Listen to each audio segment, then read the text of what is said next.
CBSE in house training 2022-23 में आप सबों का हार्दिक स्वागत व अभिनंदन। मैं विनय कुमार सिंह, चमन शाह सरस्वती विद्या मंदिर। आज का विषय है राष्ट्रीय शिक्षा नीति 2020। शिक्षा पूर्ण मानव क्षमता को प्राप्त करने, एक न्याय संगत और न्यायपूर्ण समाज के विकास और राष्ट्रीय विकास को बढ़ावा देने के लिए मूल आवश्यकता है। गुणवत्तापूर्ण शिक्षा तक सार्वभौमिक पहुंच प्रदान करना, वैश्विक मंच पर सामाजिक न्याय और समानता, वैज्ञानिक उन्नति, राष्ट्रीय एकीकरण और सांस्कृतिक संरक्षण के संदर्भ में भारत की सतत प्रगति और आर्थिक विकास की कुंजी है। सार्वभौमिक उच्चतर स्तरीय शिक्षा वह उचित माध्यम है जिससे देश की समृद्ध प्रतिभा और संसाधनों का सर्वोत्तम विकास और संवर्धन व्यक्ति, समाज, राष्ट्र और विश्व की भलाई के लिए किया जा सकता है। अगले दशक में भारत दुनिया का सबसे युवा जनसंख्या वाला देश होगा और इन युवाओं को उच्चतर गुणवत्तापूर्ण शैक्षिक अवसर उपलब्ध कराने पर ही भारत का भविष्य निर्भर करेगा। भारत द्वारा 2015 में अपनाए गए सतत विकास एजेंडा 2030 के लक्ष्य 4SDG में परिलक्षित वैश्विक शिक्षा विकास एजेंडा के अनुसार विश्व में 2030 तक सभी के लिए समावेशी और समान गुणवत्ता युक्त शिक्षा सुनिश्चित करने और जीवन पर्यंत शिक्षा के अवसरों को बढ़ावा दिए जाने का लक्ष्य है। इस तरह के उदात्त लक्ष्य के लिए संपूर्ण शिक्षा प्रणाली को समर्थन और अधिगम को बढ़ावा देने के लिए पुनर्गठित करने की आवश्यकता होगी, ताकि सतत विकास के लिए 2030 एजेंडा के सभी महत्वपूर्ण टारगेट और लक्ष्य SDG प्राप्त किए जा सके। ज्ञान के परिदृश्य में पूरा विश्व तेजी से परिवर्तन के दौर से गुजर रहा है। बिग डेटा, मशीन लर्निंग और आर्टिफिशियल इंटेलिजेंस जैसे क्षेत्रों में हो रहे बहुत से वैज्ञानिक और तकनीकी विकास के चलते एक ओर विश्व में अकुशल कामगारों की जगह मशीनें काम करने लगेंगी और दूसरी ओर डेटा साइंस, कंप्यूटर साइंस और गणित के क्षेत्रों में ऐसे कुशल कामगारों की जरूरत और मांग बढ़ेगी जो विज्ञान, समाज विज्ञान और मानविकी के विविध विषयों में योग्यता रखते हैं। जलवायु परिवर्तन, बढ़ते प्रदूषण और घटते प्राकृतिक संसाधनों की वजह से हमें ऊर्जा, भोजन, पानी, स्वच्छता आदि की आवश्यकताओं को पूरा करने के नए रास्ते खोजने होंगे और इस कारण भी जीव विज्ञान, रसायन विज्ञान, भौतिक विज्ञान, कृषि, जलवायु विज्ञान और समाज विज्ञान के क्षेत्र में नए कुशल कामगारों की जरूरत होगी। महामारी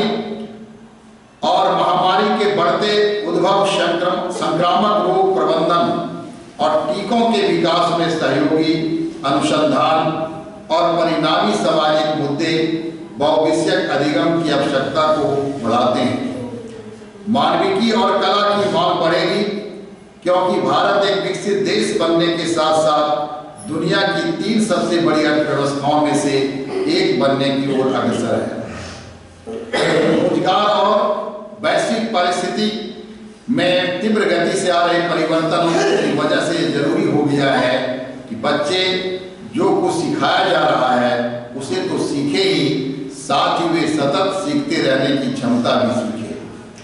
इसलिए शिक्षा में विषय वस्तु को बढ़ाने की जगह जोर इस बात पर अधिक होने की जरूरत है कि बच्चे समस्या समाधान और तार्किक और रचनात्मक रूप से सोचना सीखें, विभिन्न विषयों के बीच संबंधों को देख पाएं, कुछ नया सोच पाएं और नई जानकारी को नए और बदलती परिस्थितियों या क्षेत्रों में उपयोग में ला पाए। जरूरत है शिक्षण प्रक्रिया शिक्षार्थी केंद्रित हो, जिज्ञासा, खोज, अनुभव और संवाद के आधार पर संचालित हो, लचीली हो, समग्रता और समन्वित रूप से देखने समझने में सक्षम बनाने वाली और अवश्य ही रुचिपूर्ण हो। शिक्षा शिक्षार्थियों के जीवन के सभी पक्षों और क्षमताओं का संतुलित विकास करे। इसके लिए पाठ्यक्रम में विज्ञान और गणित के अलावा बुनियादी कला, शिल्प, मानविकी, खेल और फिटनेस, भाषाओं, साहित्य, संस्कृति और मूल्य का अवश्य समावेश किया जाए। शिक्षा से चरित्र निर्माण होना चाहिए। शिक्षार्थियों में नैतिकता, तार्किकता, करुणा और संवेदनशीलता विकसित करनी चाहिए और साथ ही रोजगार के लिए सक्षम बनाना चाहिए। सीखने के परिणामों की वर्तमान स्थिति और जो आवश्यक है उनके बीच की खाई को प्रारंभिक बाल्यावस्था, देखभाल और उच्चतर शिक्षा के माध्यम से शिक्षा में उच्चतम गुणवत्ता, इक्विटी और सिस्टम में अखंडता लाने वाले प्रमुख सुधारों के जरिए पाटा जाना चाहिए। 2040 तक भारत के लिए एक ऐसी शिक्षा प्रणाली का लक्ष्य होना चाहिए जो कि किसी से पीछे नहीं है। एक ऐसी शिक्षा व्यवस्था जहां किसी भी सामाजिक और आर्थिक पृष्ठभूमि से संबंध रखने वाले शिक्षार्थियों को समान रूप से सर्वोच्च गुणवत्ता की शिक्षा उपलब्ध हो।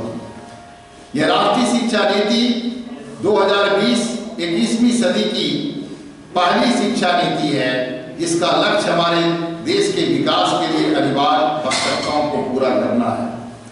यह नीति भारत की परंपरा और सांस्कृतिक मूल्यों के आधार को बरकरार रखते हुए 21वीं सदी की शिक्षा के लिए आकांक्षात्मक लक्ष्यों जिनमें SDG 4 शामिल है के संयोजन में शिक्षा व्यवस्था, उनके नियमन और गवर्नमेंट सहित सभी पक्षों के सुधार और पुनर्गठन का प्रस्ताव रखती है।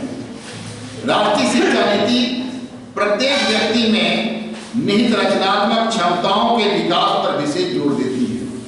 यह नीति सिद्धांत पर आधारित है कि शिक्षा से न केवल साक्षरता और संख्या ज्ञान जैसी बुनियादी क्षमताओं के साथ साथ उच्चतर स्तर की तार्किक और समस्या समाधान संबंधी संज्ञानात्मक क्षमताओं का विकास होना चाहिए, बल्कि नैतिक और सामाजिक और भावनात्मक स्तर पर भी व्यक्ति का विकास होना आवश्यक है।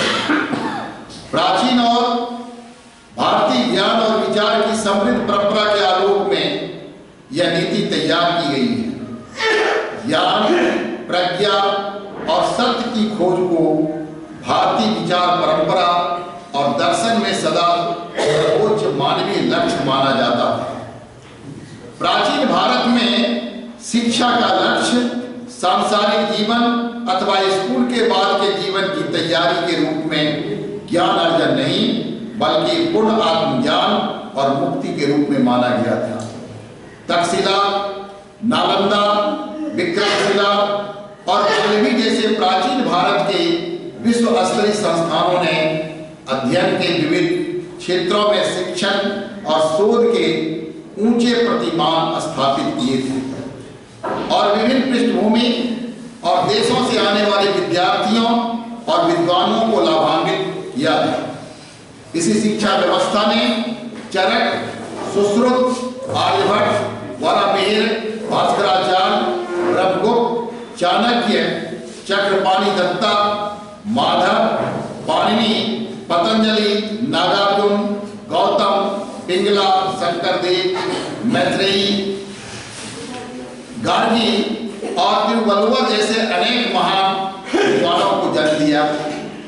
इन विद्वानों ने वैश्विक स्तर पर ज्ञान के विविध क्षेत्रों जैसे गणित, खगोल विज्ञान, धातु विज्ञान, चिकित्सा विज्ञान और शल्य चिकित्सा, सिविल इंजीनियरिंग, भवन निर्माण, नौकायन निर्माण और दिशा ज्ञान, योग, ललित कला, शतरंज इत्यादि में प्रामाणिक रूप से मौलिक योगदान किए। भारतीय संस्कृति और दर्शन का विश्व में बड़ा प्रभाव रहा है।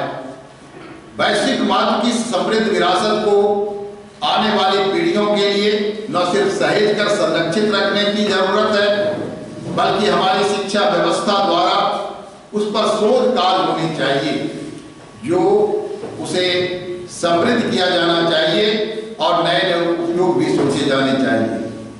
शिक्षा व्यवस्था में किए जा रहे बुनियादी बदलावों के केंद्र में अवश्य शिक्षक होने चाहिए। शिक्षा की नई नीति को निश्चित तौर पर हर स्तर पर शिक्षकों को समाज के सर्वाधिक सम्मानीय और अनिवार्य सदस्य के रूप में पुनः स्थान देने में सहायता करनी होगी, क्योंकि शिक्षक ही नागरिकों की हमारी अगली पीढ़ी को सही मायने में आकार देते हैं। इस नीति द्वारा शिक्षकों को सक्षम बनाने के लिए हर संभव कदम उठाए जाने की आवश्यकता है, जिससे वे अपने कार्य को प्रभावी रूप से कर सकें।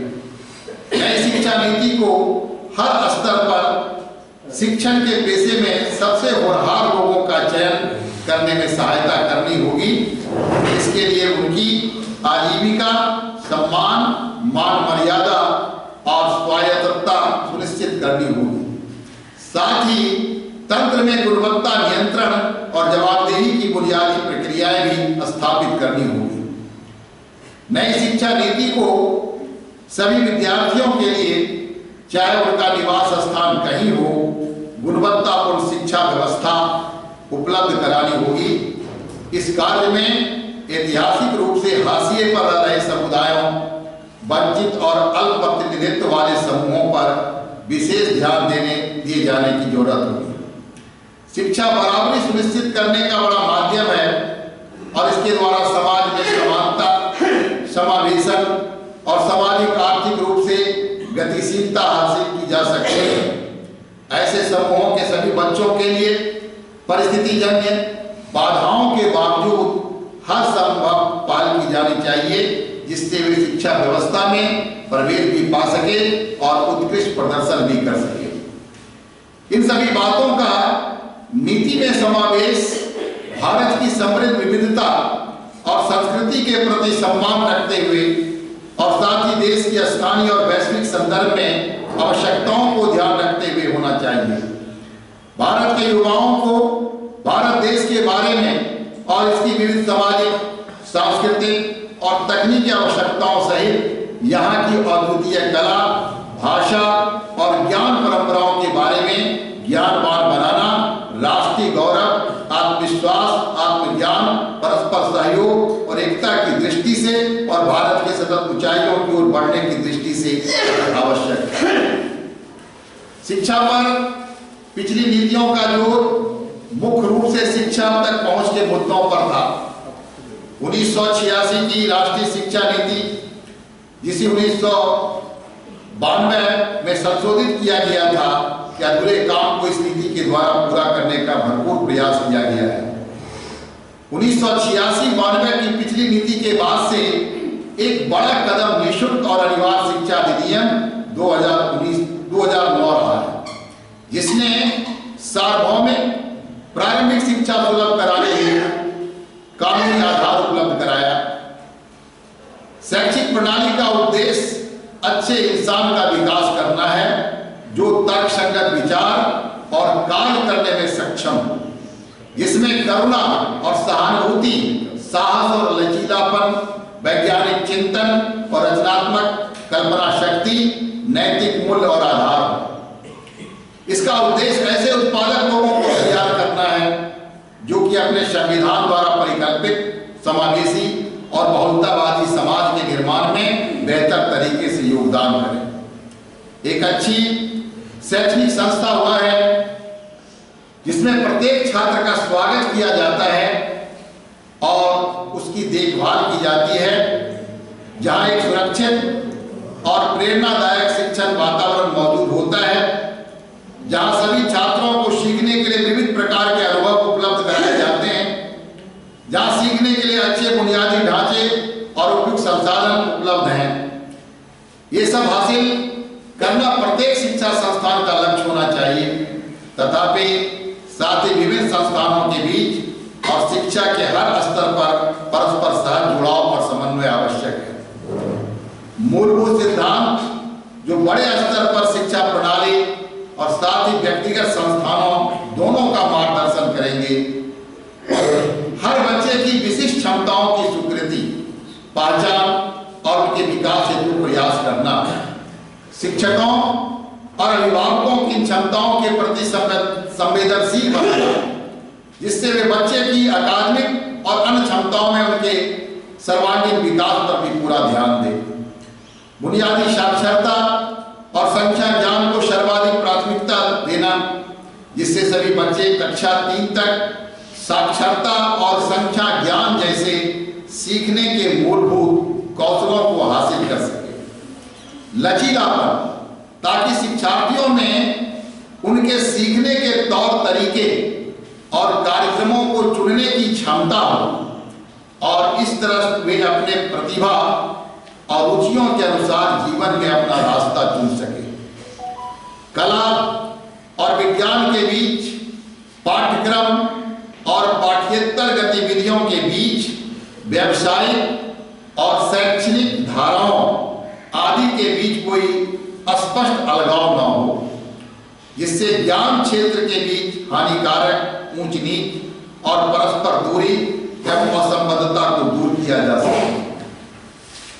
सभी ज्ञान की एकता और अखंडता को सुनिश्चित करने के लिए एक बहुविषयक दुनिया के लिए विज्ञान, सामाजिक विज्ञान, कला, मानविकी और खेल के बीच एक बहुविषयक और समग्र शिक्षा का विकास, अवधारणात्मक समझ पर जोर, न कि रटन पद्धति और केवल परीक्षा के लिए पढ़ाई, रचनात्मकता और तार्किक सोच, तार्किक निर्णय लेने और नवाचार को प्रोत्साहित करने के लिए नैतिकता, मानवीय और संवैधानिक मूल्य जैसे सहानुभूति, दूसरों के लिए सम्मान, स्वच्छता, शिष्टाचार, लोकतांत्रिक भावना, सेवा की भावना, सार्वजनिक संपत्ति के लिए सम्मान, वैज्ञानिक चिंतन, स्वतंत्रता, जिम्मेदारी, बहुलतावाद, समानता और न्याय, बहुभाषिकता और अध्ययन अध्यापन के कार्य में भाषा की शक्ति को प्रोत्साहन, जीवन कौशल जैसे आपसी संवाद, सहयोग, सामूहिक कार्य और लचीलापन, सीखने के लिए सतत मूल्यांकन पर जोर, इसके बजाय कि साल के अंत में होने वाली परीक्षा को केंद्र में रखकर शिक्षण हो, जिससे कि आज की कोचिंग संस्कृति को ही बढ़ावा मिलता है।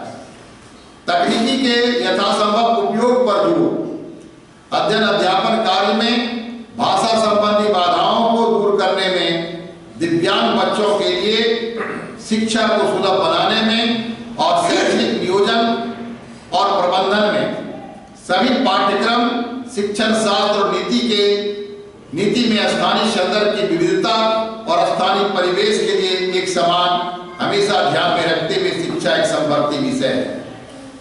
सभी शैक्षिक निर्णयों की आधारशिला के रूप में पूर्ण समता और समावेशन, साथ ही शिक्षा को लोगों की पहुंच और सामर्थ्य के दायरे में रखना, यह सुनिश्चित करने के लिए कि सभी छात्र शिक्षा प्रणाली में सफलता हासिल कर सके।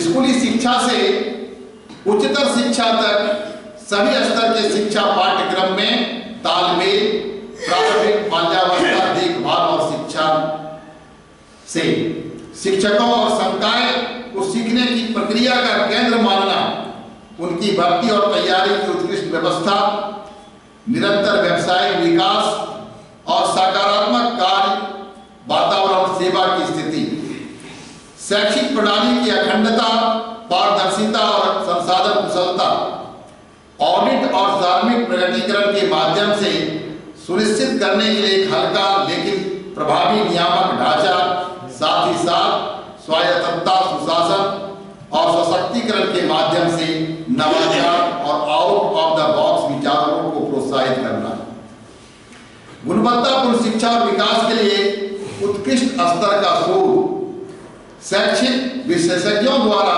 निरंतर अनुसंधान और नियमित मूल्यांकन के आधार पर प्रगति की सतत समीक्षा, भारतीय जड़ों और गौरव से बंधे रहना और जहां प्रासंगिक लगे वहां भारत की समृद्ध और विविध प्राचीन आधुनिक संस्कृति और ज्ञान प्रणालियों और परंपराओं को शामिल करना और उनसे प्रेरणा लेना। शिक्षा एक सार्वजनिक सेवा है। गुणवत्तापूर्ण शिक्षा तक पहुंच को प्रत्येक बच्चों का मौलिक अधिकार माना जाना चाहिए। एक है मजबूत जीवन सार्वजनिक शिक्षा प्रणाली में पर्याप्त निवेश, साथ ही सच्चे परोपकारी निजी और सामुदायिक भागीदारी को प्रोत्साहन सुविधा प्रदान करना। इस राष्ट्रीय शिक्षा नीति का विजन भारतीय मूल्यों से विकसित शिक्षा प्रणाली है जो सभी को उच्चतर गुणवत्ता शिक्षा उपलब्ध करा के और भारत को वैश्विक ज्ञान महाशक्ति बनाकर भारत को एक जीवंत और न्याय संगत ज्ञान समाज में बदलने के लिए प्रत्यक्ष रूप से योगदान करेंगे। नीति में परिकल्पित है कि हमारे संस्थानों की पाठ्य चर्चा और शिक्षा विधि छात्रों में अपने मौलिक दायित्वों और संवैधानिक मूल्यों, देश के साथ जुड़ाव और बदलते विश्व में नागरिक की भूमिका और उत्तरदायित्वों की जागरूकता उत्पन्न करे। नीति का विजन छात्रों में भारतीय होने का गर्व न केवल विचार में बल्कि व्यवहार, बुद्धि और कार्यों में भी और साथ ही ज्ञान, कौशल, मूल्यों और सोच में भी होना चाहिए जो मानवाधिकारों, अस्थायी विकास और जीवन यापन और वैश्विक कल्याण के लिए प्रतिबद्ध हो ताकि वे सही मायने में वैश्विक नागरिक बन सके। यह नीति वर्तमान की 10+2 वाली स्कूली व्यवस्था को 3 से 18 वर्ष के सभी बच्चों के लिए पाठ चर्चा और शिक्षण शास्त्रीय आधार पर 5+3+3+4 की एक नई व्यवस्था में पुनर्गठित करने की बात करती है। वर्तमान में 3 से 6 वर्ष की उम्र के बच्चे 10+2 वाले ढांचे में शामिल नहीं हैं, क्योंकि 6 वर्ष के बच्चों को कक्षा 1 में प्रवेश दिया जाता है। नए 5+3+3+4 ढांचे में 3 वर्ष के बच्चों को शामिल कर प्रारंभिक बाल्यावस्था देखभाल और शिक्षा की एक मजबूत बुनियाद को शामिल किया गया है, जिससे आगे चलकर बच्चों का विकास बेहतर हो, वे बेहतर उपलब्धियां हासिल कर सके और खुशहाल हो। बच्चे के मस्तिष्क पर 85% विकास 6 वर्ष की अवस्था से पूर्व ही हो जाता है। बच्चों के मस्तिष्क के उचित विकास और शारीरिक वृद्धि को सुनिश्चित करने के लिए उसके आरंभिक 6 वर्षों को महत्वपूर्ण माना जाता है। वर्तमान समय में विशेष रूप से सामाजिक आर्थिक रूप से वंचित पृष्ठभूमि के करोड़ों बच्चों के लिए गुणवत्तापूर्ण प्रारंभिक बाल्यावस्था देखभाल और शिक्षा उपलब्ध नहीं है। इसलिए ECCE में निवेश करने से इनकी पहुंच देश के सभी बच्चों तक हो सकती है। इससे सभी बच्चों को शैक्षिक प्रणाली में भाग लेने और तरक्की करने के समान अवसर मिल सकेंगे। ECCE संभवतया समता स्थापित करने में सबसे शक्तिशाली माध्यम हो सकता है। प्रारंभिक बाल्यावस्था विकास देखभाल के लिए गुणवत्तापूर्ण शिक्षा के सार्वभौमिक प्रावधान को जल्द से जल्द निश्चय ही वर्ष 2030 से पूर्व उपलब्ध किया जाना चाहिए, ताकि यह सुनिश्चित किया जा सके कि पहली कक्षा में प्रवेश पाने वाले सभी बच्चे स्कूली शिक्षा के लिए पूरी तरह से तैयार हों।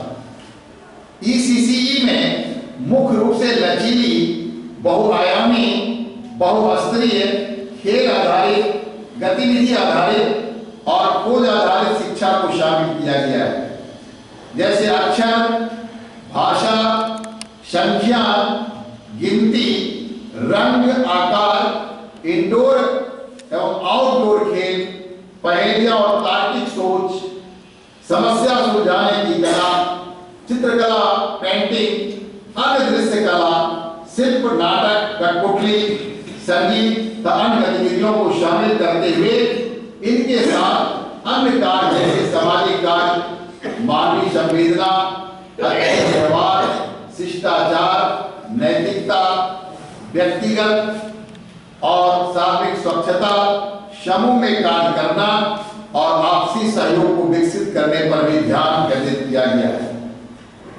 ECCE का समग्र उद्देश्य बच्चों का शारीरिक बौद्धिक विकास, संज्ञानात्मक विकास, समाज संवेगात्मक नैतिक विकास, सांस्कृतिक विकास, समाज के लिए प्रारंभिक भाषा, साक्षरता और संख्यात्मक ज्ञान के विकास में अधिकतम परिणामों को प्राप्त करना है। एनसीईआरटी द्वारा 8 वर्ष की आयु तक के सभी बच्चों के लिए 2 भागों में प्रारंभिक बाल्यावस्था की शिक्षा के लिए उत्कृष्ट पाठ्यक्रम और शैक्षणिक ढांचा विकसित किया जाएगा। अर्थात 0 से 3 वर्ष के बच्चों के लिए एक सब फ्रेमवर्क और 3 से 8 साल के लिए एक अन्य सब फ्रेमवर्क का विकास किया जाएगा। उपरोक्त दिशा निर्देशों के अनुसार ईसीसीई राष्ट्रीय और अंतर्राष्ट्रीय नवाचार हम सर्वोत्तम प्रथाओं पर नवीनतम शोध को शामिल करेगा। विशेष रूप से उन प्रथाओं को जो भारत में कई शताब्दियों से बाल्यावस्था की शिक्षा के विकास के लिए समृद्ध है और वे स्थानीय परंपराओं में विकसित हुई है, जिसमें कला, कहानियां, कविता, खेल, संगीत बहुत कुछ शामिल है। इन सभी को मुख्य रूप से शामिल किया जाएगा। शिक्षा का यह मॉडल माता पिता दोनों के साथ साथ प्रारंभिक बाल्यावस्था देखभाल और शिक्षा के लिए भी एक मार्गदर्शक के रूप में काम करेगा। पूरे देश में चरणबद्ध तरीके से उच्चतर गुणवत्ता वाले ईसीसी संस्थानों के लिए सार्वभौमिक पहुंच सुनिश्चित करना बृहद लक्ष्य होगा। पिछड़े जिलों और उन क्षेत्रों पर विशेष ध्यान और प्राथमिकता देनी होगी जो सामाजिक और आर्थिक रूप से पिछड़े हैं। विस्तृत और सशक्त ईसीसी संस्थानों द्वारा ईसीसी प्रणाली को लागू किया जाएगा, जिसमें पहले से काफी विस्तृत और सशक्त रूप से अकेले चल रहे आंगनबाड़ियों के माध्यम से, प्राथमिक विद्यालयों के साथ स्थित आंगनबाड़ियों के माध्यम से पूर्व प्राथमिक विद्यालयों जो कम से कम 5 से 6 वर्ष पूरा करेंगे और प्राथमिक विद्यालयों के साथ स्थित है, इनमें माध्यम से अकेले चल रहे प्री स्कूल के माध्यम से इसे लागू किया जाएगा। ये सभी विद्यालय ईसीसी के पाठ्यक्रम और शिक्षण में प्रशिक्षित कर्मचारियों, शिक्षकों को भर्ती करेंगे। प्रारंभिक बाल्यावस्था देखभाल और शिक्षा ईसीसीई की सार्वभौमिक पहुंच के लिए आंगनबाड़ी केंद्रों को उच्चतर गुणवत्ता के बुनियादी ढांचे, खेलने के उपकरण और पूर्ण रूप से प्रशिक्षित आंगनबाड़ी कार्यक्रमों, शिक्षकों के साथ सशक्त बनाया जाएगा। प्रत्येक आंगनबाड़ी में समृद्ध शिक्षा के वातावरण के साथ अच्छी तरह से डिजाइन किया हुआ हवादार, बाल सुलभ और निर्मित भवन होगा। आंगनबाड़ी केंद्रों में बच्चे गतिविधि से भरे पर्यटन करेंगे और अपने स्थानीय प्राथमिक स्कूलों के शिक्षकों और छात्रों से मिलेंगे, ताकि आंगनबाड़ी केंद्रों से प्राथमिक स्कूलों में संक्रमण को सुचारू बनाया जा सके। आंगनबाड़ियों को स्कूल परिसरों, समूहों में पूरी तरह से एकीकृत किया जाएगा और आंगनबाड़ी बच्चों, माता पिता और शिक्षकों को स्कूल के विभिन्न कार्यक्रमों में परस्पर भाग लेने के लिए आमंत्रित किया जाएगा।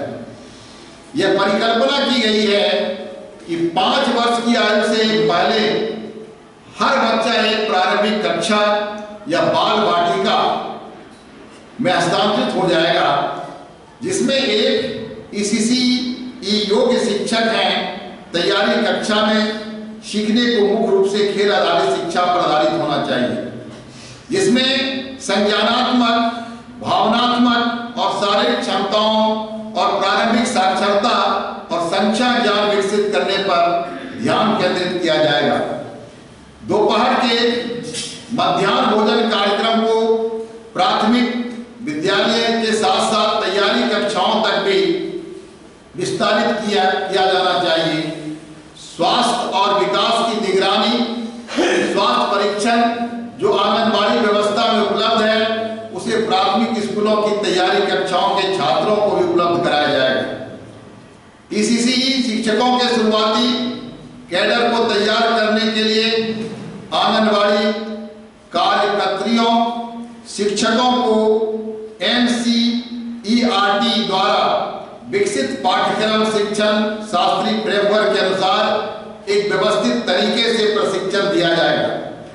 10+2 और उससे अधिक योग्यता वाले आंगनबाड़ी कार्यकर्ता शिक्षक को ईसीसी में 6 महीने का प्रमाण पत्र कार्यक्रम कराया जाएगा और कम शैक्षणिक योग्यता रखने वालों को 1 वर्ष का डिप्लोमा कार्यक्रम कराया जाएगा, जिसमें प्रारंभिक साक्षरता ज्ञान और ईसीसी के अन्य प्रासंगिक पहलुओं को भी शामिल किया जाएगा। इन कार्यक्रमों को डिजिटल दूरस्थ माध्यम से डीडीएच चैनलों के साथ साथ स्मार्टफोन के माध्यम से चलाया जा सकता है, जिससे शिक्षकों को अपने वर्तमान कार्य में न्यूनतम व्यवधान के साथ ईसीसी योग्यता प्राप्त करने में सहूलियत मिल पाएगी। आंगनबाड़ी कार्यकर्तियों शिक्षकों के ईसीसी प्रशिक्षण को शिक्षा विभाग के क्लस्टर रिसोर्स सेंटर द्वारा मेंटर किया जाएगा और निरंतर मूल्यांकन के लिए कम से कम 1 मासिक कक्षा भी चलाएगा। दीर्घावधि में राज्य सरकारों को चरण विशेष में व्यावसायिक प्रशिक्षण मार्गदर्शन की व्यवस्था और कैरियर मैपिंग के जरिए आरंभिक बाल्यावस्था में देखभाल और शिक्षा के लिए व्यावसायिक रूप से योग शिक्षकों के कैडरों को तैयार करना चाहिए। इन शिक्षकों की प्रारंभिक व्यावसायिक तैयारी, उसके सतत व्यावसायिक विकास, सीडीपी के लिए आवश्यक सुविधाओं का भी विकास किया जाएगा। ईसीसी को चरणबद्ध तरीके से आदिवासी बहुल क्षेत्रों की आश्रम शालाओं में भी शुरू किया जाएगा। आश्रम शालाओं में ईसीसी को एकीकृत करने और इसे लागू करने की प्रक्रिया ऊपर दिए गए विवरण के अनुसार ही होगी। ईसीसी पाठ्यक्रम और शिक्षण विधि की जिम्मेदारी मानव संसाधन विकास मंत्रालय की होगी, ताकि प्राथमिक विद्यालय के माध्यम से पूर्व प्राथमिक विद्यालय तक इसकी निरंतरता सुनिश्चित की जा सके और शिक्षा के मूलभूत पहलुओं पर ध्यान केंद्रित किया जा सके।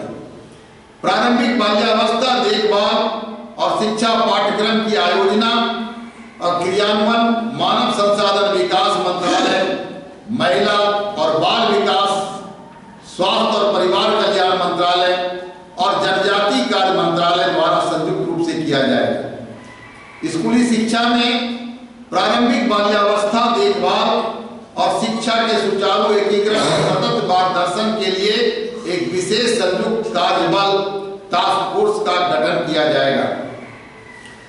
सभी विद्यालयों के छात्रों द्वारा पढ़ने और लिखने और संख्याओं के साथ कुछ बुनियादी संक्रियाएं करने की क्षमता आगे की स्कूली शिक्षा में और जीवन भर सीखते रहने की बुनियाद रहती है और भविष्य में सीखने की एक पूर्व शर्त भी है।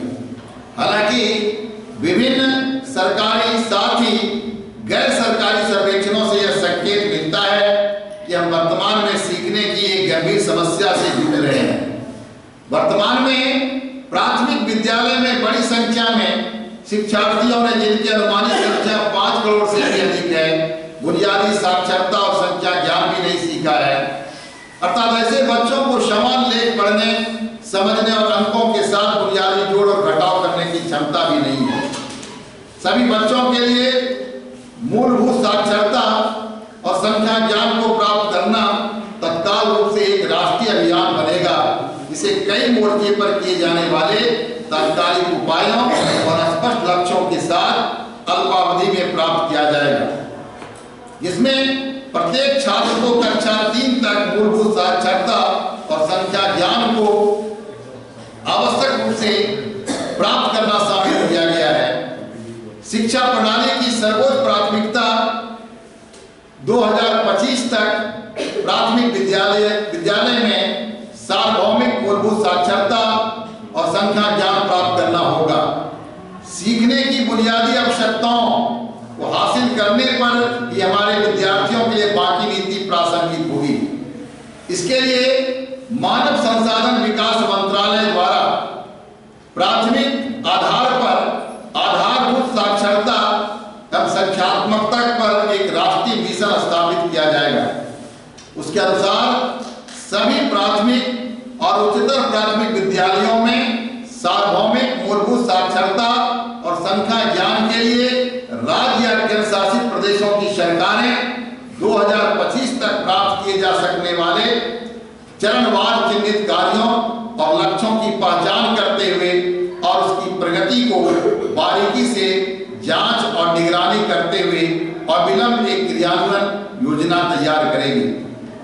सर्वप्रथम शिक्षकों के रिक्त पदों को जल्द से जल्द और समयबद्ध तरीके से भरा जाएगा। विशेष रूप से वंचित क्षेत्रों और उन क्षेत्रों में जहां शिक्षक बच्चों का अनुपात दर ज्यादा हो या जहां साक्षरता की दर निम्न हो, वहां स्थानीय शिक्षक या स्थानीय भाषा से परिचित शिक्षकों को नियुक्त करने पर विशेष रूप से ध्यान दिया जाना चाहिए।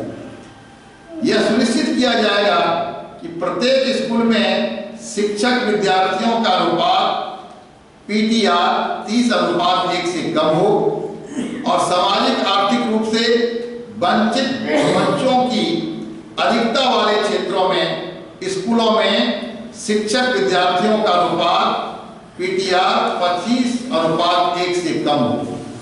कक्षा स्तर से नीचे के बच्चों को मूलभूत साक्षरता संख्या ज्ञान सिखाने के उद्देश्य से शिक्षकों को सतत व्यावसायिक विकास के साथ सम्मिलित, उत्साहित और प्रशिक्षित किया जाएगा।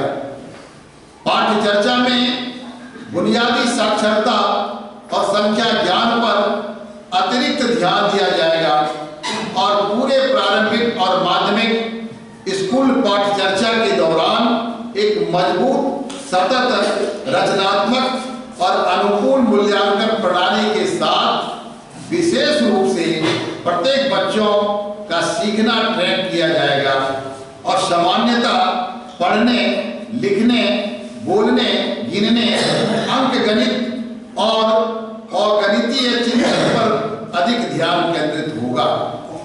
विद्यार्थियों को इन क्षेत्रों में प्रोत्साहित करने के लिए उन पर प्रतिदिन अतिरिक्त ध्यान दिया जाएगा और वर्ष भर विभिन्न मौकों पर इन विषयों से संबंधित गतिविधियों को लागू किया जाए। मूलभूत साक्षरता और संख्या ज्ञान पर नए सिरे से जोर देने के लिए शिक्षा और प्रारंभिक ग्रेड पाठ चर्चा को नए सिरे से डिजाइन किया जाए। वर्तमान समय में ECCE की सभी तक पहुंच नहीं होने के कारण बच्चों का एक बड़ा हिस्सा प्रथम कक्षा में प्रवेश पाने के कुछ हफ्तों बाद अपने सहपाठियों से पिछड़ जाता है। इसलिए NCERT और SCERT के द्वारा कक्षा 1 के विद्यार्थियों के लिए अल्पकालीन 3 महीने का प्ले आधारित स्कूल तैयारी मॉड्यूल बनाया जाएगा, जिसमें गतिविधियां और वर्कबुक होगी जिनमें अक्षर, ध्वनियां, शब्द, रंग, आकार, संख्या आदि शामिल होंगे। इन मॉड्यूल को क्रियान्वित करने में सहपाठियों और अभिभावकों का भी योगदान दिया जाएगा। इससे यह सुनिश्चित करने में मदद मिलेगी कि हर विद्यार्थी स्कूल के लिए तैयार है। The digital infrastructure for knowledge sharing, Diksha पर बुनियादी साक्षरता और संख्या ज्ञान पर उच्चतर गुणवत्ता वाले संसाधनों का एक राष्ट्रीय भंडार उपलब्ध कराया जाएगा। तकनीकी दखल को शिक्षकों के लिए एक मदद के रूप में पहले प्रयोगात्मक किया जाएगा और फिर लागू किया जाएगा। इसमें शिक्षक और विद्यार्थियों के बीच भाषाई बाधाओं को भी दूर करने के उपाय शामिल हैं। वर्तमान में बड़े पैमाने पर बच्चे नहीं सीख रहे हैं। एक बड़ा संकट है। सभी के लिए साक्षरता और संख्या ज्ञान प्राप्त करने के इस महत्वपूर्ण मिशन में शिक्षकों का सहयोग करने के लिए सभी व्यवहारिक तरीकों का पता लगाया जाएगा। दुनिया भर के अध्ययन से पता चलता है कि जब सहपाठी एक दूसरे के से सीखते सिखाते हैं तो यह काफी प्रभावी होता है।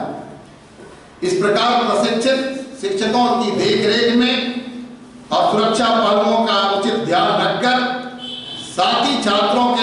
प्रिंसिपल ट्यूटरिंग को एक स्वैच्छिक और आनंदपूर्ण गतिविधि के रूप में लिया जा सकता है। स्थानीय और गैर स्थानीय दोनों प्रकार के प्रशिक्षित वॉलंटियर्स के लिए इस बड़े पैमाने के अभियान में भाग लेना बहुत आसान बनाया जाएगा यदि समुदाय का प्रत्येक साक्षर सदस्य किसी एक छात्र को पढ़ाने के लिए प्रतिबद्ध हो जाए तो इससे देश का परिदृश्य शीघ्र ही बदल जाएगा और इस मिशन को अत्यधिक प्रोत्साहित और समर्थन किया जाएगा।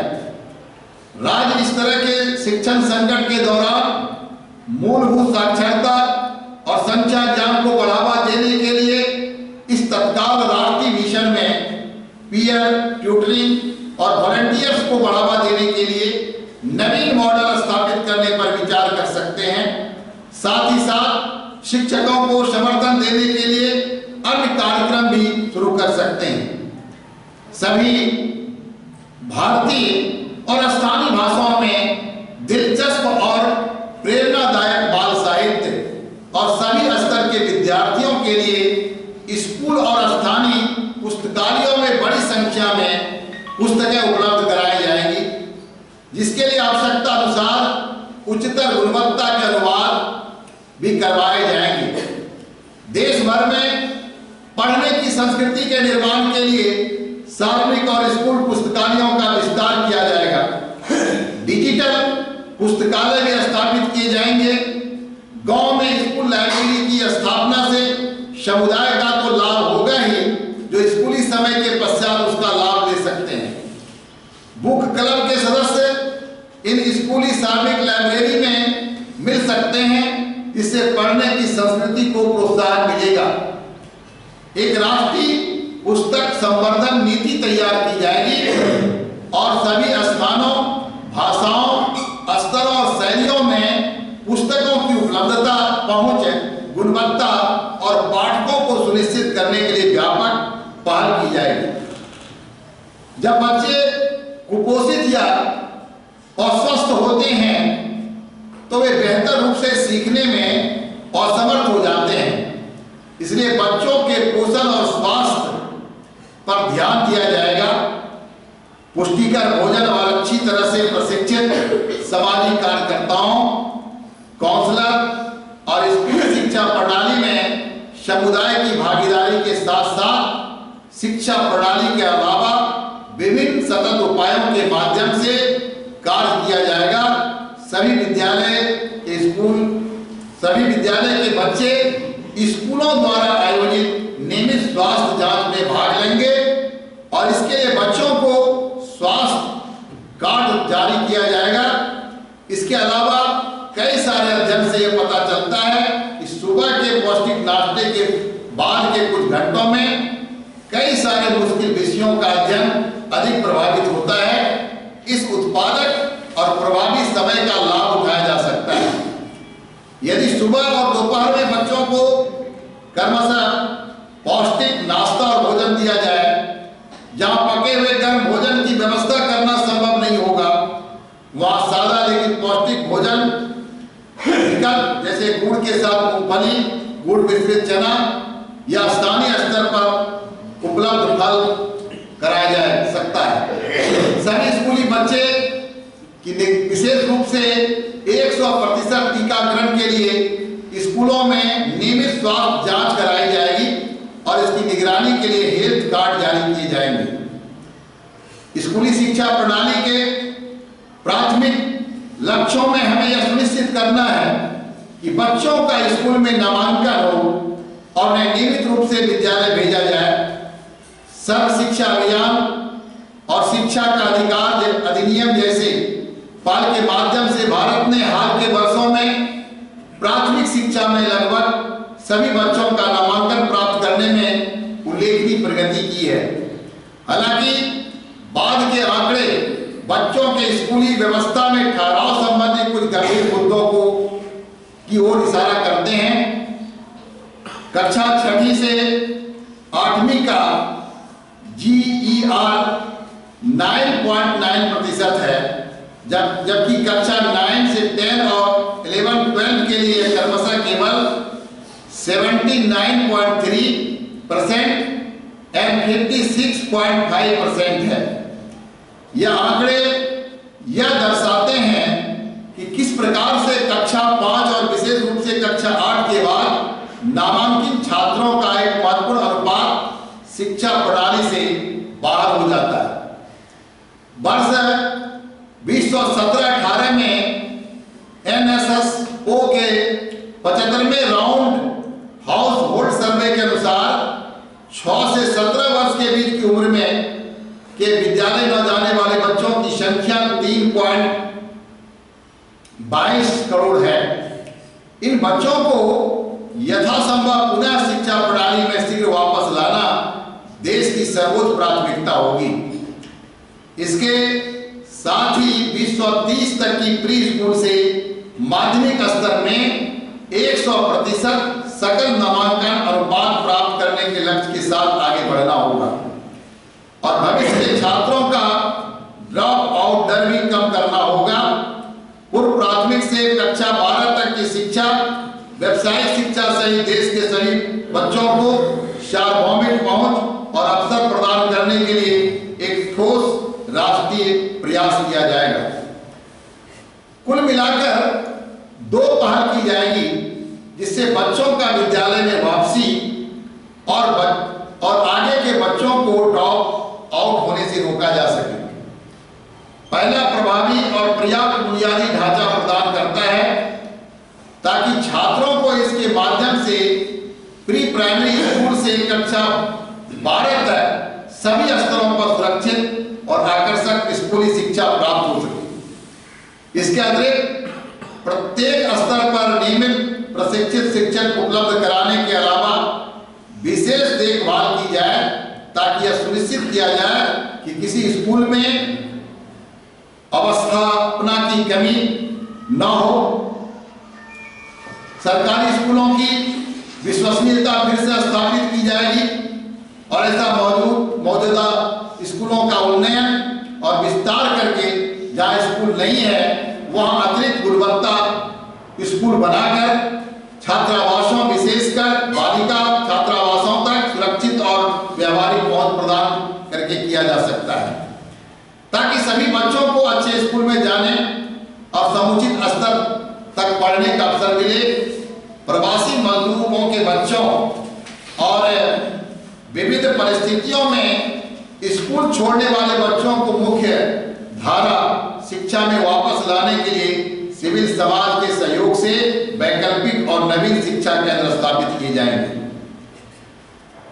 स्कूलों में सभी बच्चों की सहभागिता सुनिश्चित हो, इसके लिए बहुत ध्यान से सभी विद्यार्थियों की ट्रैकिंग करनी होगी।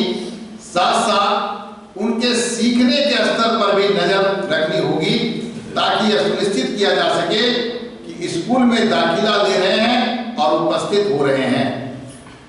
ड्रॉप आउट बच्चों को लौटने और यदि वे पीछे रह गए हैं तो उन्हें पुनः मुख्य धारा से जोड़ने के लिए पर्याप्त सुविधाएं उपलब्ध हैं। फाउंडेशनल स्टेज से लेकर कक्षा 12 तक की स्कूली शिक्षा के जरिए 28 वर्ष की आयु तक सभी बच्चों को समान गुणवत्तापूर्ण वाली शिक्षा प्रदान करने के लिए बुनियादी सुविधा उपलब्ध कराई जाएगी। प्रशिक्षित शिक्षकों और कर्मियों की भर्ती विद्यालय में की जाएगी जिससे शिक्षक हमेशा छात्रों और उसके अभिभावक के साथ कार्य कर सके। इसके साथ यह भी सुनिश्चित किया जा सके कि सभी विद्यार्थी विद्यालय आ रहे हैं और सीख रहे हैं। राज्य और जिला स्तर पर दिव्यांग व्यक्तियों के सशक्तिकरण से जुड़े सिविल सोसाइटी संगठन, सामाजिक न्याय और अधिकारिता विभागों के प्रशिक्षित और योग्य सामाजिक कार्यकर्ता राज्य केंद्रशासित प्रदेश सरकारों द्वारा अपनाए गए विभिन्न नवीन तंत्रों के माध्यम से इस आवश्यक कार्य को करने में स्कूलों से जुड़े हो सकते हैं।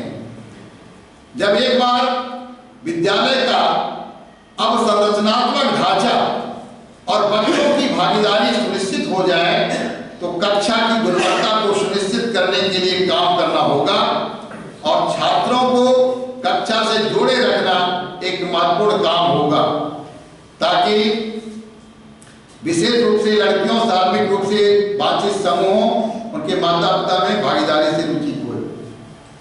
हेलो फ्रेंड्स, आज की वीडियो में हम लोग डिटेल में डिस्कस करेंगे नेशनल एजुकेशन पॉलिसी 2020 को, और स्टार्ट करते हैं नेशनल एजुकेशन पॉलिसी के एक छोटे से बैकग्राउंड से। 34 ईयर्स के बाद भारत के एजुकेशन सिस्टम में बड़े बदलावों के लिए नेशनल एजुकेशन पॉलिसी 2020 को कैबिनेट अप्रूवल मिल चुका है।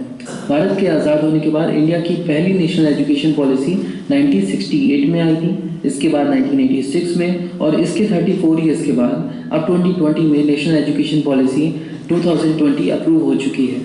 बात करते हैं नेशनल एजुकेशन पॉलिसी 2020 की डिटेल्स की। इस पॉलिसी को ड्राफ्ट करने के लिए एक कमेटी बनाई गई थी, जिसके चेयरमैन थे डॉक्टर के कस्तूरीरंगन, जो कि पहले इसरो के चीफ भी रह चुके हैं। इन्होंने पिछले साल इस पॉलिसी का ड्राफ्ट वर्जन HRD मिनिस्ट्री को सबमिट किया था 31 मई 2019 को। ये ड्राफ्ट वर्जन डिफरेंट लैंग्वेजेस में मिनिस्ट्री ऑफ HRD की वेबसाइट पर अपलोड किया गया था, ताकि public, state government of India की डिफरेंट मिनिस्ट्रीज अपने अपने कमेंट्स और सजेशंस दे सकें। 65,000 से ज़्यादा सजेशंस और कमेंट इस रिपोर्ट पर आए थे, जिनके बेस पर कस्तूरीरंगन कमेटी ने एजुकेशन पॉलिसी को फर्दर चेंज किया, और फाइनली इसी साल 29 जुलाई को नेशनल एजुकेशन पॉलिसी 2020 को कैबिनेट की मंजूरी मिल गई। इस पॉलिसी के द्वारा अब मिनिस्ट्री ऑफ HRD का नाम बदलकर अब मिनिस्ट्री ऑफ एजुकेशन कर दिया है, और ये इसलिए किया गया है ताकि इस मिनिस्ट्री का फोकस वापस से एजुकेशन और लर्निंग पर आ सके। बट इससे भी ज़्यादा ज़रूरी बात ये है कि नेशनल एजुकेशन पॉलिसी 2020 का गोल क्या है, इसका विज़न क्या है। इस पॉलिसी का गोल ये है कि हमारे स्टूडेंट्स को एक नया एजुकेशन सिस्टम मिले जो 21वीं सदी के लिए ऑप्टिमाइज्ड हो, और साथ ही साथ एजुकेशन सिस्टम में हमारे इंडियन ट्रेडिशंस और वैल्यू सिस्टम्स को एसिमुलेट किया जा सके। क्योंकि कमेटी का मानना है कि इंडियन ट्रेडिशनल एजुकेशन सिस्टम ने भास्कराचार्य, आर्यभट्ट, चाणक्य, पतंजलि, चरक और सुश्रुत जैसे स्कॉलर्स हमें दिए हैं, जिनकी नॉलेज और एक्सपर्टीज़ आज भी हम डिफरेंट एरियाज़ में यूज़ करते हैं। तो फिर क्यों ना हम आज भी इस ट्रेडिशनल एजुकेशन सिस्टम को वापस से रिवाइव करें और अपने मॉडर्न एजुकेशन सिस्टम के साथ एसिमुलेट करें। इसी के साथ साथ कमेटी को ये भी लगता है कि इंडिया के लिटरेचर और ट्रेडिशन में मैथ्स, फिलॉसफी, मेडिसिन, मेटलर्जी जैसे डिफरेंट टॉपिक्स की इन डेप्थ नॉलेज है। फॉर एग्जांपल पाइथागोरस थ्योरम और पास्कल्स ट्रायंगल, ऐसे थ्योरम्स हमारे लिटरेचर में पता नहीं कब से मौजूद हैं। पाइथागोरस थ्योरम ऑफ फिबोनाची जैसे थ्योरम्स के बहुत ही ब्यूटीफुल एक्सप्लेनेशन हमें बौद्धियान सूत्र और विरहन के वर्क्स में देखने को मिलता है। तो अब नई एजुकेशन पॉलिसी के जरिए हम ये एक्सपेक्ट कर सकते हैं कि हमारे नए करिकुलम में इंडियन ट्रेडिशन और वैल्यू सिस्टम को ज़्यादा से ज़्यादा एसिमुलेट किया जाएगा। इसके अलावा नेशनल एजुकेशन पॉलिसी 2020 अब तक चले आ रहे 10+2 पेडागोजिकल एकेडमिक स्ट्रक्चर को चेंज करके 5+3+3+4 पेडागोजिकल एकेडमिक स्ट्रक्चर को लॉन्च कर रहे हैं। देखो, पहले क्या होता था कि फॉर्मल एजुकेशन 2 स्टेजेस में होती थी, क्लास 1 से क्लास 10 तक। इन 10 ईयर्स को प्राइमरी प्लस सेकेंडरी स्टेज कहा जाता था, और क्लास 11 से क्लास 12 को हायर सेकेंडरी। ये pedagogical academic structure 1968 education policy में रिकमेंड किया गया था, और पिछले 50 सालों में हमारे एजुकेशन सिस्टम को स्टैंडर्डाइज करने में एक बहुत ही अहम भूमिका निभाई है। बट अब समय की मांग है कि एक नए पेडागोजिकल एकेडमिक स्ट्रक्चर को लाया जाए, और इसीलिए नेशनल एजुकेशन पॉलिसी 2020 में 5+3+3+4 के पेडागोजिकल एकेडमिक स्ट्रक्चर को लॉन्च किया गया है। ये pedagogical academic structure scientific studies पर बेस्ड है, और वो हम देखेंगे कैसे। उससे पहले देखते हैं कि ये 5+3+3+4 का मतलब एक्चुअली में है क्या। बेसिकली पूरी स्कूलिंग फेज को 4 मेन पार्ट्स में डिवाइड किया गया है। पहले 5 साल को फाउंडेशनल बोला गया है, नेक्स्ट 3 इयर्स को प्रिपरेटरी, अनदर 3 इयर्स को मिडिल स्कूल, और फाइनल 4 इयर्स को सेकेंडरी। सबसे पहले देखते हैं फाउंडेशनल स्टेज की डिटेल्स। डिफरेंट साइंटिफिक रिसर्च के हिसाब से 85% ऑफ द ह्यूमन माइंड 6 सालों की एज तक डेवलप हो जाता है। इसीलिए कस्तूरीरंगन कमेटी का मानना है कि बच्चे के जन्म के बाद के पहले 6 साल बहुत ही ज़्यादा क्रिटिकल है एक अच्छी मेंटल ग्रोथ के लिए। इसीलिए कमेटी ने रिकमेंड किया था कि बच्चों को फर्स्ट 6 इयर्स के दौरान ECCE यानी early childhood care and education पर स्पेशल फोकस दिया जाना चाहिए। इसीलिए 4 to 6 इयर्स के बच्चों की एजुकेशन को भी अब पेडागोजिकल एकेडमिक स्ट्रक्चर में इंक्लूड किया गया है। और इसके अलावा ऐसा भी माना जाता है कि जब बच्चा फर्स्ट क्लास में आता है तो उसका लर्निंग कर्व इस बात पर डिपेंड करता है कि उसको proper early childhood care and education यानी ECC ही मिली है कि नहीं। तो इस तरह इनिशियल 3 इयर्स और फिर फर्स्ट एंड सेकेंड क्लास यानी ये टोटल 5 साल मिलाकर बनता है फर्स्ट पेडागोजिकल एकेडमिक स्ट्रक्चर, जहाँ बच्चों को फाउंडेशन नॉलेज मिलती है। इस स्टेज में कोई भी एग्जाम नहीं हुआ करेंगे, और जैसा कि हमने देखा कि इस स्टेज में उन्हें early childhood care and education यानी ECC ही मिलेगी, जहाँ पर उनकी हेल्थ केयर न्यूट्रिशन के साथ साथ उन्हें ग्रुप्स में सुपरवाइज प्ले बेस्ड एजुकेशन दी जाएगी about alphabets, languages, numbers, counting, colours, shapes, drawing, painting etcetera. ऐसी चीज़ों में उन्हें इन्वॉल्व रखा जाएगा ताकि उनकी क्रिएटिव थिंकिंग और लॉजिकल थिंकिंग डेवलप हो। इसके बाद आता है प्रिपरेटरी फेज, जो कि क्लास 3 से क्लास 5 तक होगा। बेसिकली होता क्या है कि क्लास 1 से क्लास 5 तक वो फेज़ है जिसमें एक बच्चा अच्छे से पढ़ के समझना, मैथ्स में एडिशन और सब्ट्रैक्शन जैसी चीज़ें सीखता है। बट होता क्या है कि जब इन चीज़ों की शुरुआत होती है यानी क्लास 1 और क्लास 2 में, तो ज़्यादातर बच्चे पिछड़ जाते हैं, उनका लर्निंग कर्व अच्छा नहीं रहता है, वो इन चीज़ों को कभी ठीक से सीख ही नहीं पाते हैं।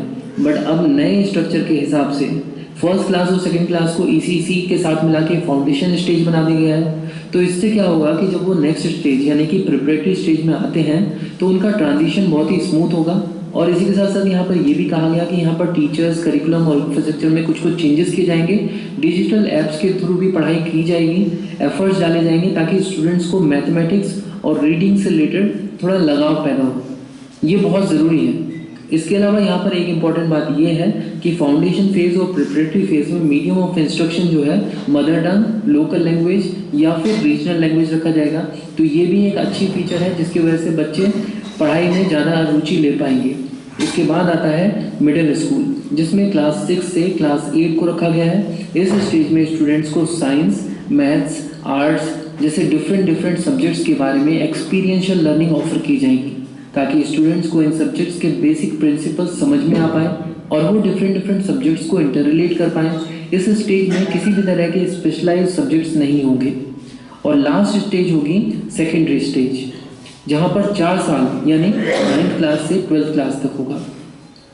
यहाँ पर मिडिल स्टेज में जो भी सब्जेक्ट्स पढ़े हैं उन्हें और ज़्यादा डिटेल में पढ़ा जाएगा। इसके अलावा स्पेशलाइज सब्जेक्ट्स को इंट्रोड्यूस किया जाएगा। इसी के साथ साथ यहाँ पर हर एक साल को 2 सेमेस्टर्स में डिवाइड किया जाएगा। हर एक सेमेस्टर में 5 से 6 सब्जेक्ट्स स्टूडेंट्स को चूज़ करने होंगे। कुछ सब्जेक्ट्स कॉमन होंगे। इसके अलावा आर्ट्स, वोकेशनल सब्जेक्ट्स और फिजिकल एजुकेशन जैसे सब्जेक्ट्स को भी चूज़ किया जा सकता है। मतलब एक फ्लेक्सिबल करिकुलम होगा। बोर्ड एग्जाम को भी पूरी तरह से रीस्ट्रक्चर किया जाएगा, जिसे मॉड्यूलर बोर्ड एग्जाम कहा जा सकता है।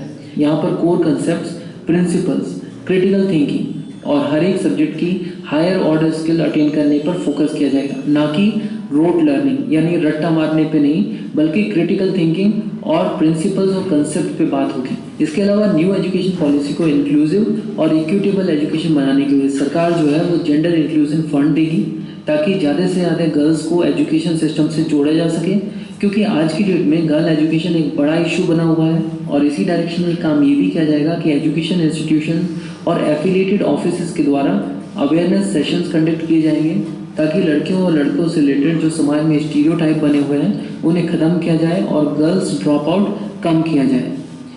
इसी के साथ साथ यहाँ पर ट्रांसपोर्ट फैसिलिटीज़, सैनिटेशन, इस तरह की फैसिलिटीज़ को भी इम्प्रूव किया जाएगा। इसके अलावा स्टेट्स को एनकरेज किया जाएगा कि वो अपने स्टेट में डिसएडवांटेजेस रीजन में स्पेशल एजुकेशन जोन बनाएं। इन SEZs को सेंट्रल गवर्नमेंट 2:1 रेशो में फंड अवेलेबल कराएगी। मतलब अगर स्टेट 1000 रुपये खर्च करता है तो सेंट्रल गवर्नमेंट 2000 खर्च करेगी। जो बच्चे किसी कारण से ड्रॉप आउट हो चुके हैं उन्हें सेकेंड चांस एजुकेशन प्रोग्राम के साथ जोड़ा जाएगा ताकि वो लोग इवनिंग या नाइट स्कूल के ज़रिए वापस से मेन स्ट्रीम में आ सकें। और ऑब्वियसली इस तरह के प्रोग्राम में पैसा तो लगेगा ही, इसीलिए नेशनल एजुकेशन पॉलिसी 2020 में रिकमेंड किया गया है कि सरकार अपनी GDP का 6% एजुकेशन पर खर्च करेगी। हालांकि ये रिकमेंडेशन 1968 नेशनल एजुकेशन पॉलिसी से चली आ रही है, बट लेट्स सी कि इस बार ये फॉलो होती है कि नहीं। अगर आपको ये इन्फॉर्मेशन यूज़फुल लगी है तो इस वीडियो को लाइक करें, अपने दोस्तों के साथ शेयर करें और ऐसी ही और वीडियोस को देखते रहने के लिए बुक्स टवर चैनल को सब्सक्राइब करें। Thank you so much for watching books tower. इस तरह राष्ट्रीय शिक्षा नीति सभी स्तरों पर पाठचर्या और शिक्षा विधि का समग्र केंद्र बिंदु शिक्षा प्रणाली को रखने की पुरानी प्रथा से अलग वास्तविक समझ और ज्ञान की ओर ले जाना है।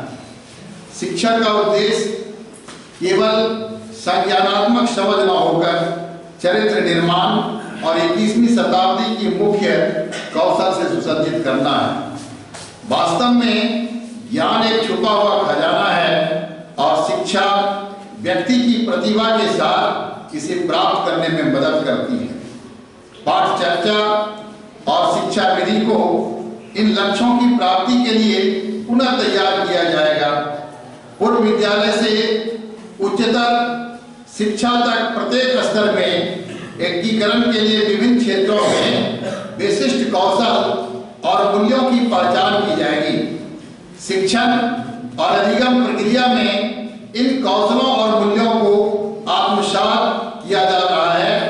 यह सुनिश्चित करने के लिए पाठ चर्चा ढांचा और संपर्क तंत्र विकसित किया जाएगा। एनसीईआरटी इन अपेक्षित कौशलों की पहचान करेगा और आरंभिक बाल्यावस्था हम स्कूल शिक्षा के लिए राष्ट्रीय पाठ चर्चा ढांचे में व्यवहार के लिए तंत्र शामिल करेगा। आप सभी ने राष्ट्रीय शिक्षा नीति के बारे में जानकारी प्राप्त की। सभी को धन्यवाद।